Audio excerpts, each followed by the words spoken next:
मानी सभा लगाई कि हमारा मारने वाला गोकुल में पैदा हो गया। अब गोकुल छोटा मोटा थोड़ी है, गोकुल तो 84 कोस का है। अब एक राक्षस बोला हम जा रहे हैं महाराज, जितने भी 4 महीना पहले बच्चों ने जन्म लिया होगा हम मार देंगे। एक राक्षस बोला हम 6 महीना पहले के बच्चों को मार देंगे। एक राक्षस बोला हम माताओं के गर्भ ही नष्ट कर देंगे। उसी सभा में बैठी है पूतना।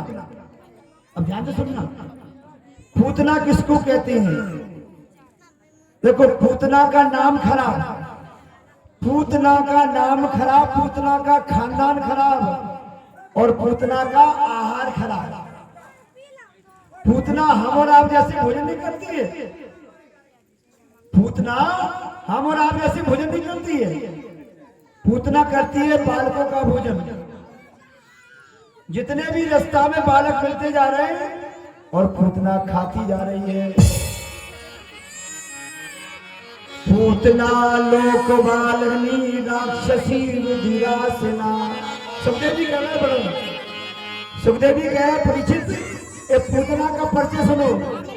बोले पूतना लोक बालनी राक्षसी रुधिरासना जिंगास्यानि हरे स्तनम दत्तासदं दत्तम। पूतना अपने स्तनों से जहर लगा के वो गोकुल में पहुंच गई। अब गोकुल में बधाइयां चल रही हैं। नंद बाबा मथुरा आए, नंद बाबा को देना पड़ता है कर। क्यों? बोले नंद बाबा के हैं 9 लाख गैया, सो हर साल नंद बाबा कर देवे जाते थे। कुछ को राजा कंस के लिए, वो मथुरा का राजा है कंस। सो नंद बाबा आ गए कर देवे मथुरा के लिए और इधर पूतना जा रही गोकुल के लिए। और लाला की उम्र कितनी है? 6 दिन। पूतना अपने स्तनों में जहर लगाए पहुंच रही है। हजारों गोपियां जा रही है मैया यशोदा के यहाँ बधाई देने के लिए। हजारों गोपियां आ रही हैं। उसने सुंदर माया का रूप बनाया, इतना सुंदर अपने रूप बनाया, सुंदर दांत कटवा रहे, काला काला रूप था, तो बढ़िया क्रीम पाउडर लगा लिया, बढ़िया लंबा सा घूंघट मारा, बढ़िया सुंदर राक्षसी थी और गोपी बन गई। और आप उसमें चर्चा कर रही, कहो बहन तुम्हें मालूम है ये नंद रानी देखो 70 साल की हो गई थी, 70 साल के बुढ़ापे में इनके लाला भयो। अब गोपी भी कर जा रही, हाँ बहन हमने भी सुनी। अच्छा कोई गोपी है ये नहीं समझ पा रहे कि ये राक्षसी आ गया।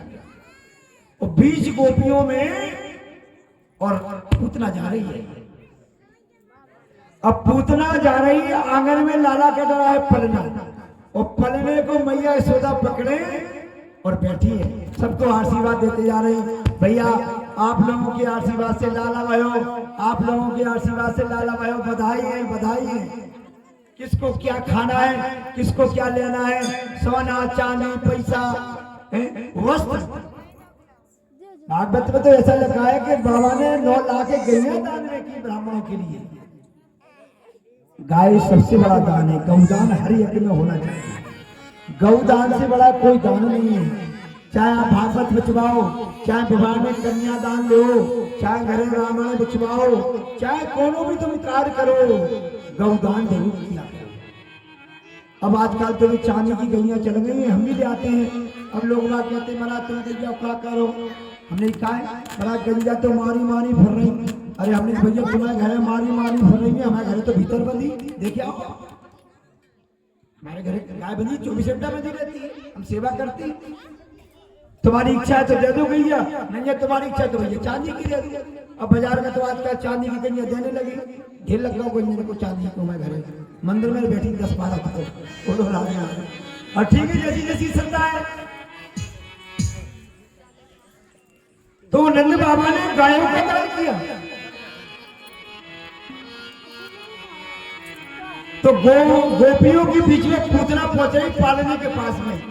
तो यशोदा मैया की जैसे पास में पहुंची, मैया जय श्री राधे, मैया जय श्री कृष्णा।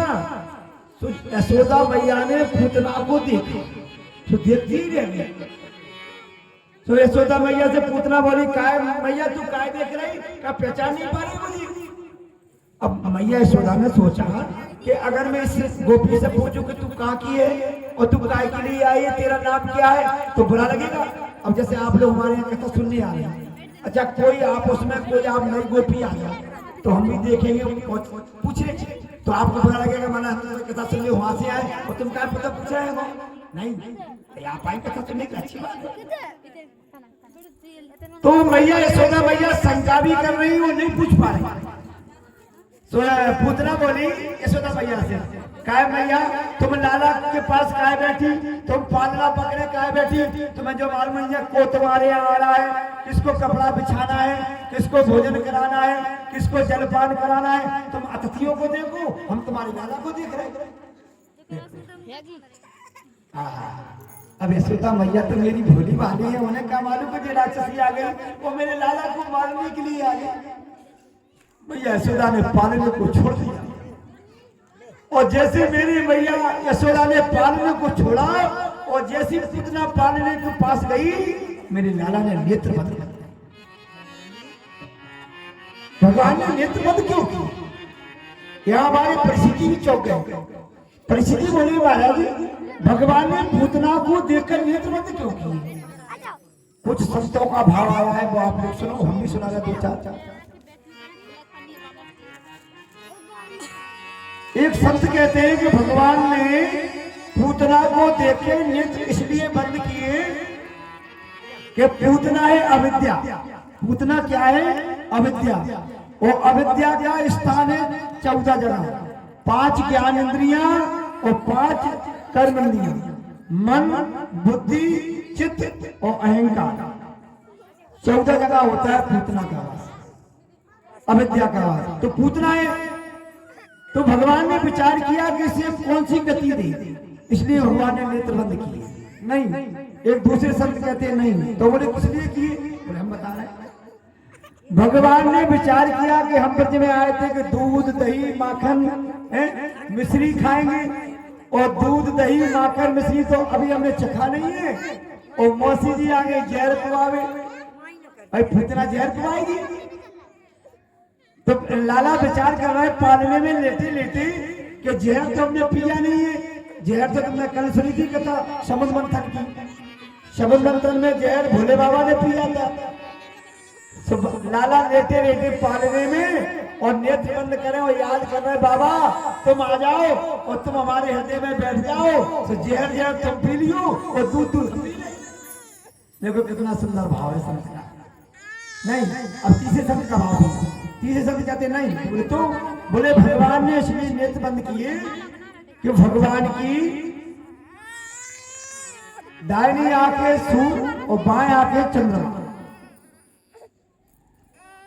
तो दोनों ने विचार किया सूर्य चंद्रमा ने कि हम अपनी अंदर अपने हृदय में भगवान के हृदय में हम बैठे और ये पूतना आ रही है, हम भगवान को नहीं देख लेंगे, इसलिए नेत्र बंद किए। एक संत का भाव और बड़ा सुंदर।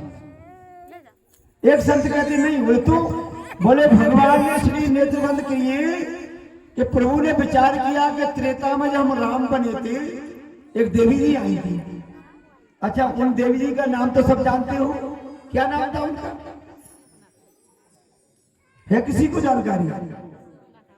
महाराज जी कह रहे हो, महाराज जी तो मैं बता दें, उनका नाम था शूर्पणखा। उनका नाम क्या था? शूर्पणखा। शूर्पणखा किसको कहते हैं?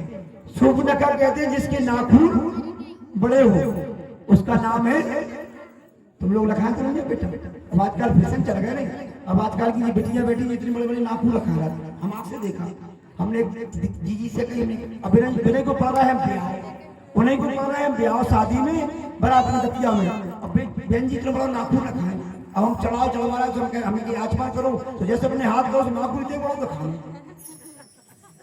हमने की दीदी आपसे निवेदन करें, तो हम बोले महाराज खाए, अपनी बहन की नाखून करें, अपनी बात भंडारे बंद में पूजा करना, तुम पे जानू फैसा नहीं जो आजकल हमारे मास्टर मारते थे, इन नाखूनों से गंदगी आती है, कभी जीवन में नाखून बड़ा नहीं होना चाहिए। हमारे मास्टर मारते थे, कभी नाखून बड़ा नहीं होना चाहिए। अब आजकल की चल रहा है। शूर्पणखा का मतलब होता है जिसकी सूप जैसे नाखून नाम है सूपनखा। और अगर रखा है तो कटवा देना घरे जाके, ध्यान से आराम से काटना, नुगुज्जे मत काटे, नुगुज्जे काट लो गुस्सा में। बोलो राधे राधे। तो भगवान विचार कर रहे हैं कि जब मैं त्रेता में रावण आता और उस समय एक देवी आई थी, वो देवी को क्या कह रही, क्या कहा था देवी ने कि तुम सम पुरुष न मौसम नारी। बोली भगवान की इतनी सुंदरता का वर्णन कर रही है, वो भगवान ने एक सेकंड उसको नहीं देखा। लेकिन राम जी उस समय विचार कर रहे कैसे कन्हैया कि उस समय तुम्हारे पास में मैं जानकी जी थी, सीता, हमारे भैया लक्ष्मण थे साथ में। भलाई वो सूर्पनखा ने हमसे बहुत प्रकार की बातें करी कि हमसे विवाह कर लो, ये कर लो, वो कर लो। हमने नहीं किया, हमने अपने भैया के द्वारा उसकी नाक कान कटवा दिया। क्यों? क्योंकि वो गलत बोल रही थी, जबकि वो कुंवारी शादीशुदा है, उसके पति का नाम है विद्युत जिब्बा। लेकिन वो इसलिए कह रही कि तुम सम पुरुष न मौसम नारी। क्यों? कि भाई मालूम था कि हमारे भाई रावण ने हमारे पति को मरवाया है। तो सूर्पनखा ने प्रतिज्ञा करी थी, हे रावण तुमने हमारे पति को मारा है, हमारा जो संकल्प है कि हम अपने ही सामने और तुम्हारे सामने तुम्हारे वंश का हम विनाश करवा देंगे। ये सूर्पनखा का भाव है। सूर्पनखा समझिए कि ये ब्रह्म है, कहती है कि तुम सम पुरुष न मौसम नारी। क्यों? कि आप जैसे ऐसे ब्रह्म नहीं मिलेंगे और हम जैसी बहन नहीं मिलेगी कि अपने भैया का विनाश कराने की। तो आज भगवान विचार कर रहे कन्हैया कि उस समय तुम्हारी पत्नी थी, भैया भी थे हमारे, अब ना तुम्हारे दाऊ भैया अलग लेटे। दाऊ भैया का जन्म तो हो गया रोहिणी के गर्भ में है, और ना तुम्हारी राधा जी है ना रुक्मणी है, क्या क्या। इसलिए भगवान ने नेत्र बंद किया। लेकिन ये तो संतों का भाव है। सुखदेव जी कहते हैं परीक्षित, परमात्मा की लीला कोई नहीं समझ सकता है।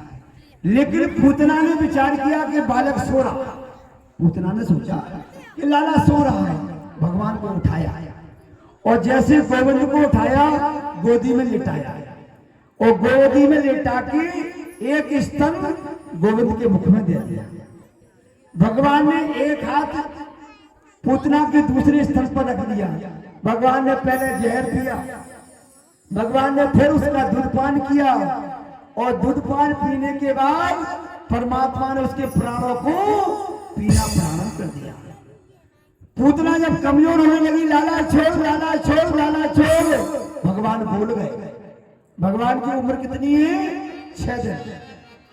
भगवान बोले मौसी पहले तुम किसी को पकड़ते नहीं है और जिसको हम पकड़ लेते हैं फिर उसको कभी हम छोड़ते नहीं।